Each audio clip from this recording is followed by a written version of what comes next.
Se retrouver sans argent n'arrive pas d'un coup. Cela arrive petit à petit, dans de petites décisions ignorées, dans des habitudes répétées sans conscience, dans des promesses faites pour le mois prochain. J'ai mis longtemps à comprendre cela.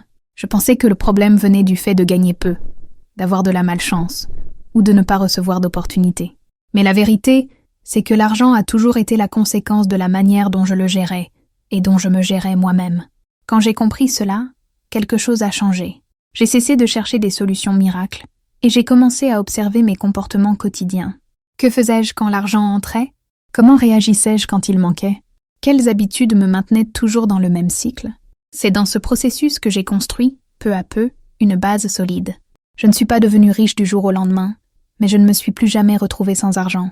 Et ce sentiment de sécurité a tout changé. Mes choix, ma confiance, mon attitude face à la vie. Aujourd'hui, je veux partager les 10 habitudes financières qui m'ont sorti du cycle de la pénurie et m'ont donné une stabilité réelle. Des habitudes simples, accessibles et transformatrices. Si ce sujet fait sens pour toi, laisse un like, abonne-toi à la chaîne et reste avec moi. Ces habitudes peuvent complètement changer ta façon de vivre l'argent. Première habitude, savoir exactement où va mon argent. Pendant très longtemps, je disais que l'argent disparaissait, tout simplement. Je travaillais, je recevais mon salaire, je payais quelques factures, et quand je m'en rendais compte, j'étais déjà à la fin du mois à compter les pièces. J'évitais de regarder mes relevés, j'ignorais les notifications de la banque, et je préférais ne pas savoir. Je pensais que gérer l'argent était stressant. En réalité, le stress venait justement du fait de ne pas gérer. Le déclic est arrivé le jour où j'ai décidé de faire face à mes chiffres. J'ai pris un cahier et j'ai commencé à tout noter, absolument tout. Du café le moins cher à la dépense que je faisais semblant de ne pas voir. Au début, c'était inconfortable. J'ai découvert des dépenses qui n'avaient aucun sens, de petites sorties constantes qui, additionnées, devenaient énormes. Mais avec l'inconfort est apparu quelque chose de nouveau, la clarté. Quand tu sais exactement où va ton argent, il cesse de te dominer. Tu arrêtes de vivre dans le noir et tu commences à faire des choix conscients. Il ne s'agit pas de tout couper, il s'agit de décider. Et la décision génère du pouvoir. À partir de cette habitude simple, je ne me suis plus jamais sentie perdue financièrement, parce que je savais où je mettais les pieds. Cette habitude ne m'a pas rendue riche immédiatement, mais elle m'a sorti de l'anxiété constante. Et ça change tout. Commente. Je choisis de regarder mon argent. Cette phrase marque le moment où tu arrêtes de fuir et où tu commences à prendre le contrôle de ta propre vie financière. Deuxième habitude, me payer en premier avant de payer quoi que ce soit. Pendant des années, je me mettais toujours en dernier. Dès que l'argent entrait, je payais les factures, j'aidais quelqu'un, je réglais des problèmes. Et seulement après, je pensais à moi. Le résultat était toujours le même. Il restait peu ou rien. Je disais que je n'arrivais pas à économiser, mais la vérité c'est que je ne me priorisais jamais. Le changement a commencé quand j'ai entendu quelque chose de simple, mais inconfortable. Celui qui ne se paie pas en premier dit que son propre avenir n'est pas une priorité. Cette phrase n'a cessé de résonner dans ma tête. Alors j'ai décidé de tester. Avant toute dépense, je mettais une part de côté pour moi. Peu importe le montant. Parfois c'était peu, parfois très peu. L'important, c'était le geste. Au début, j'avais l'impression de me serrer la ceinture.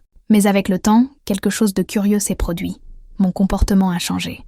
J'ai commencé à dépenser avec plus de conscience, à mieux planifier et à davantage respecter l'argent qui entrait.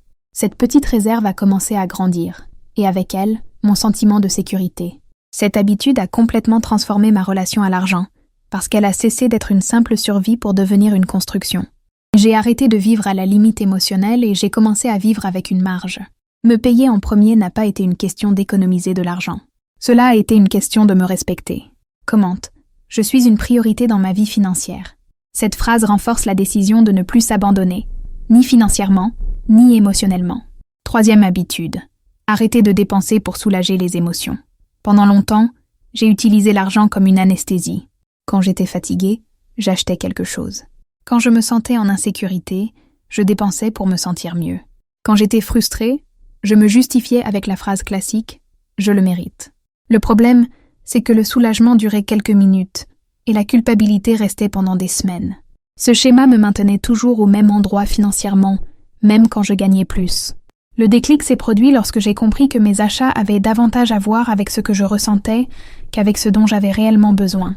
J'ai commencé à observer mon comportement avant de dépenser. Chaque fois que l'impulsion apparaissait, je m'arrêtais et je me demandais Est-ce que cela résout un problème réel ou seulement un inconfort émotionnel? Bien souvent, la réponse était dure, mais libératrice. J'ai commencé à créer des substituts. Au lieu d'acheter, je marchais. Au lieu de dépenser, j'écrivais. Au lieu de combler le vide par la consommation, je prenais soin de ce qui demandait de l'attention à l'intérieur de moi. Peu à peu, mon argent a commencé à durer plus longtemps. Non pas parce que je me privais, mais parce que j'étais plus consciente. Cette habitude a été essentielle pour que je ne me retrouve plus jamais sans argent. Car tant que vous essayez de résoudre des émotions par la dépense, l'argent s'échappera toujours. Quand vous apprenez à gérer l'émotionnel, l'argent cesse d'être une fuite et devient un outil. Peut-être avez-vous déjà remarqué que se retrouver sans argent ne commence pas lorsque le solde tombe à zéro. Cela commence bien avant, dans l'anxiété silencieuse, dans la peur de mal dépenser, dans la culpabilité après un achat, dans la sensation constante que le moindre imprévu peut tout faire s'effondrer. Même quand l'argent entre, il n'apporte pas la paix. Et vivre ainsi fatigue. Cela fatigue d'essayer de s'organiser sans savoir par où commencer. Cela fatigue de sentir que l'on mûrit émotionnellement, mais que l'on reste financièrement insécurisé. Pendant longtemps, j'ai pensé que le problème venait d'un manque de discipline ou de revenus. Mais la vérité, c'est que ce qui manquait, c'était la clarté. Il manquait la compréhension de l'argent sans peur, sans culpabilité, sans confusion. Quand la relation à l'argent est fragile, aucun changement ne tient, parce que vous vivez toujours avec le frein émotionnel serré, avec la crainte de se tromper, de manquer, de dépendre. C'est précisément de cette douleur qu'est né le Code de la richesse, un guide créé pour les femmes qui veulent transformer leur relation à l'argent de manière simple, accessible et possible. Il ne s'agit pas de devenir riche du jour au lendemain, mais de construire de la sécurité, de la légèreté et de l'autonomie. C'est apprendre à gérer l'argent sans anxiété, faire des choix conscients et enfin sentir que sa vie est entre ses mains, et non entre celles des circonstances. Si vous sentez que vous êtes prête à sortir de ce cycle silencieux d'insécurité et à commencer à construire une base solide, avec calme et clarté, le lien vers le code de la richesse se trouve dans le premier commentaire épinglé. 4e habitude. Créer une réserve même quand cela semblait impossible. Pendant longtemps, je croyais que je ne pourrais économiser de l'argent que lorsque je gagnerais plus. J'utilisais cette idée comme justification pour ne pas commencer. La vérité, c'est que j'attendais le scénario parfait pour créer de la sécurité, et il n'arrivait jamais. Il y avait toujours une nouvelle facture, un imprévu, une urgence. Jusqu'au jour où j'ai compris que la sécurité financière ne naît pas de ce qui reste, elle naît de la décision. Le changement s'est produit quand j'ai cessé de me demander combien puis-je économiser, et que j'ai commencé à me demander quel montant puis-je protéger. Parfois c'était peu, parfois cela semblait insignifiant, mais le geste était constant. Cette petite réserve a commencé à m'apporter quelque chose que je n'avais jamais ressenti auparavant, la tranquillité. Ce n'était pas une question de montant, c'était le fait de savoir que j'avais un plan. Avec le temps, cette réserve est devenue un amortisseur émotionnel. Je ne prenais plus de décisions désespérées, je n'acceptais plus n'importe quoi par peur de manquer, je ne vivais plus prisonnière du prochain paiement. Avoir de l'argent de côté a changé ma manière de penser, d'agir et de choisir. Cette habitude a été un véritable tournant. Car lorsque vous créez une réserve, même petite, vous cessez de vivre en mode survie et vous commencez à vivre en mode stratégie. Et cela vous empêche de vous retrouver à nouveau sans argent. Commente ? Ma sécurité commence aujourd'hui. Cette phrase marque le moment où vous décidez d'arrêter de repousser votre tranquillité financière. 5e habitude. Donner une direction à l'argent avant qu'il ne disparaisse. Pendant longtemps, je pensais que l'argent disparaissait parce que je gagnais peu. Mais la vérité était autre. Il disparaissait parce qu'il n'avait pas de destination. Il entrait sur mon compte et restait là, disponible, vulnérable à la moindre impulsion, urgence ou envie passagère. Ce n'est pas moi qui commandais l'argent, c'était lui qui me commandait. Le déclic s'est produit lorsque j'ai compris que l'argent a besoin d'une direction claire. J'ai commencé à décider à l'avance où irait chaque partie.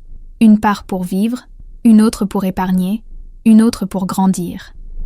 Ce n'était pas un plan rigide, c'était un accord avec moi-même. Quand l'argent arrivait, il avait déjà une fonction. Cela a tout changé. Avec cette habitude, j'ai cessé de dépenser en mode automatique. J'ai commencé à choisir. Et choisir m'a apporté quelque chose que je n'avais jamais ressenti auparavant, le contrôle. Même lorsqu'un désir inattendu surgissait, je savais exactement à quoi je renonçais en dépensant. Cette conscience a drastiquement réduit les gaspillages silencieux qui, auparavant, semblaient inoffensifs. Donner une direction à l'argent est un acte de leadership personnel.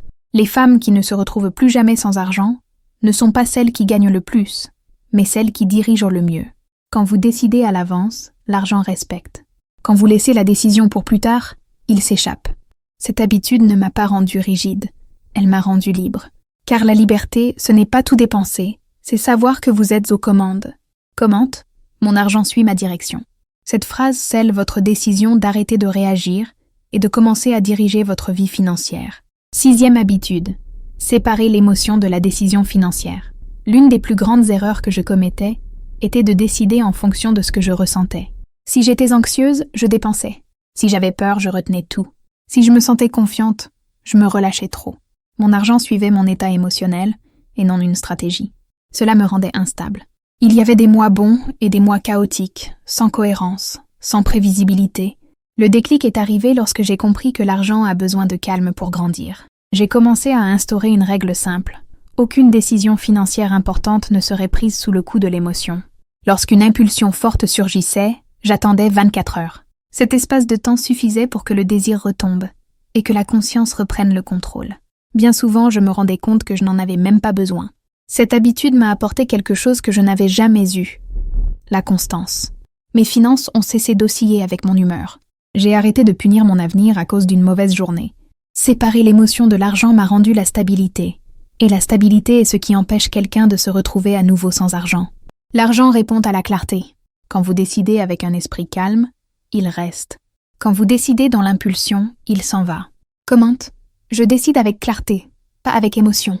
Cette phrase renforce l'habitude qui soutient une vie financière équilibrée et prévisible. 7e habitude. Construire plus d'une source de revenus, même en commençant petit. Pendant longtemps, j'ai vécu avec un faux sentiment de sécurité. Je pensais qu'avoir un salaire fixe suffisait, que cela me protégeait. Mais au fond, je vivais dans la peur de perdre mon emploi, la peur d'un imprévu, la peur de dépendre d'une seule source. Cette dépendance silencieuse me rendait vulnérable, et je ne m'en suis rendu compte que lorsque j'ai senti le sol vaciller. C'est à ce moment-là que j'ai compris. Ce n'est pas de la stabilité lorsque tout dépend d'une seule entrée d'argent. La stabilité, c'est d'avoir des options. J'ai commencé petit, sans glamour, sans grand plan. Un travail en plus, un projet parallèle, une compétence que je pouvais transformer en revenu. Au début, l'argent était peu, mais l'impact émotionnel a été immense. Pour la première fois, je sentais que j'avais des alternatives. Construire plus d'une source de revenus a changé ma posture face à la vie. Je n'acceptais plus n'importe quelle condition par peur de manquer. J'ai commencé à mieux négocier, à choisir avec plus de calme, à planifier avec plus de vision. Il ne s'agissait pas de gagner beaucoup. Il s'agissait de ne plus être otage. Cette habitude a été essentielle pour que je ne me retrouve plus jamais sans argent. Car lorsque l'une des sources fluctuait, l'autre soutenait. Quand quelque chose ne fonctionnait pas, j'avais vers où me tourner. C'est la liberté financière en pratique. Commente, je construis des options, pas des dépendances. Cette phrase marque le moment où vous décidez de créer une sécurité réelle, celle qui ne s'effondre pas au moindre imprévu. 8e habitude. Traiter l'argent avec respect, pas avec peur. Pendant longtemps, j'ai eu peur de l'argent. Peur de mal dépenser, peur d'en manquer, peur de ne pas savoir gérer. Et cette peur me faisait agir de 2 manières extrêmes. Soit j'évitais de regarder mes finances, soit j'essayais de tout contrôler de façon rigide et anxieuse. Dans les 2 cas, le résultat était le même, une tension constante et un sentiment d'instabilité.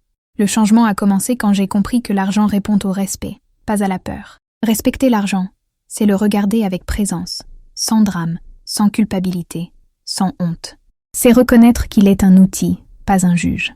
Quand j'ai commencé à traiter mes finances avec plus de maturité, quelque chose de curieux s'est produit. Ma relation avec moi-même a mûri aussi. J'ai commencé à revoir mes chiffres avec calme, à planifier sans anxiété et à accepter que se tromper fait partie de l'apprentissage. L'argent a cessé d'être un sujet lourd et est devenu un allié silencieux. Et quand on enlève la peur de l'équation, on arrête de se saboter. Cette habitude a été fondamentale pour que je ne me retrouve plus jamais sans argent, parce que la peur génère de mauvaises décisions. Le respect génère de la constance. Et la constance construit la sécurité. Commente. Je respecte l'argent qui passe dans ma vie.